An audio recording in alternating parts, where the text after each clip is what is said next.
بسم اللہ الرحمن الرحیم۔ السلام علیکم ورحمۃ اللہ وبرکاتہ۔ آج ہم آپ کے سامنے رسول اللہ صلی اللہ علیہ وآلہ وسلم کی پیاری احادیث کا ذکر کریں گے، تو چلیے اپنی آج کی ویڈیو کا آغاز کرتے ہیں۔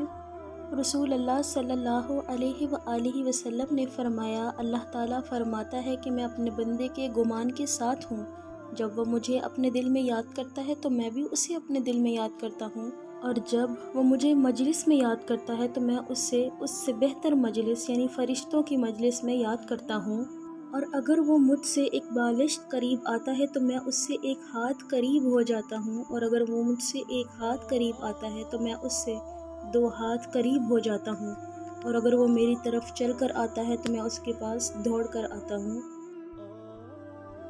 آیت الکرسی۔ حضرت علی رضی اللہ تعالی عنہ بیان کرتے ہیں کہ میں نے رسول اللہ صلی اللہ علیہ وآلہ وسلم کو ممبر کی سیڑھیوں پر فرماتے ہوئے سنا، جو شخص ہر نماز کے بعد آیت الکرسی پڑھتا ہے تو اس کو جنت میں داخل ہونے سے صرف موت روکے ہوئے ہے، اور جو شخص سونے کے لیے اپنے بستر پر لیٹتے وقت اسے پڑھتا ہے تو اللہ تعالیٰ اس کے گھر کو، اس کے پڑوسی کے گھر کو اور اس کے آس پاس گھر والوں کو امن عطا کر دیتا ہے۔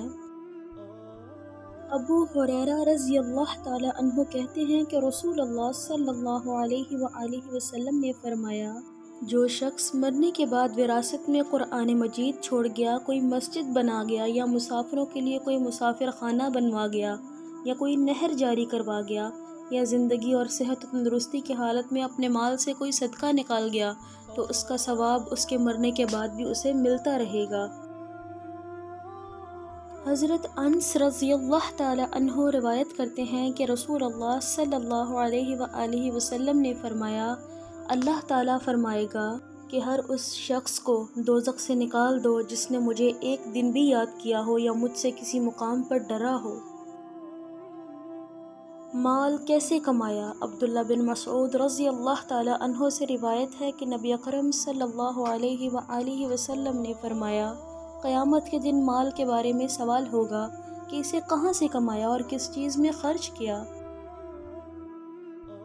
رسول اللہ صلی اللہ علیہ وآلہ وسلم نے ارشاد فرمایا، جو شخص رات کو وضو کر کے سوئے تو ایک فرشتہ اس کے پاس رات گزارتا ہے، جب وہ شخص اٹھتا ہے تو وہ فرشتہ کہتا ہے، اے اللہ اپنے فلاں بندے کی مغفرت فرما کیونکہ وہ وضو کر کے سویا ہے۔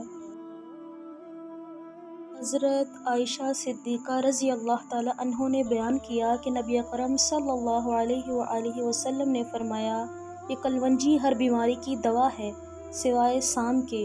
میں نے عرض کیا، یہ سام کیا ہے؟ فرمایا کہ موت ہے۔ دعا سے بلاؤں کا ٹلنا۔ رسول اللہ صلی اللہ علیہ وآلہ وسلم نے فرمایا، دعا نفع پہنچاتی ہے اور ان بلاؤں کو ٹالتی ہے جو نازل ہو چکی ہیں، اور ان کو بھی جو ابھی نازل نہیں ہوئیں، اس لیے تم لوگ دعاؤں کا اہتمام کیا کرو۔ ہر نبی کا ایک حوض ہوگا۔ رسول اللہ صلی اللہ علیہ وآلہ وسلم نے فرمایا، ہر نبی کا ایک حوض ہوگا، اور انبیاء آپس میں فخر کریں گے کہ کس کے حوض پر زیادہ امتی پانی پینے آتے ہیں، اور مجھے امید ہے میرے حوض پر پانی پینے والوں کی تعداد سب سے زیادہ ہوگی انشاءاللہ العزیز۔ دعا ہے کہ اللہ رب العزت ہمیں ہمارے پیارے نبی کے حوض کوثر سے پانی پینا نصیب فرمائے، آمین ثم آمین۔ مزید اسلامک اور سبق آموز ویڈیوز دیکھنے کے لیے ہمارے چینل ماریہ خان وائس کو سبسکرائب کریں۔ اللہ حافظ۔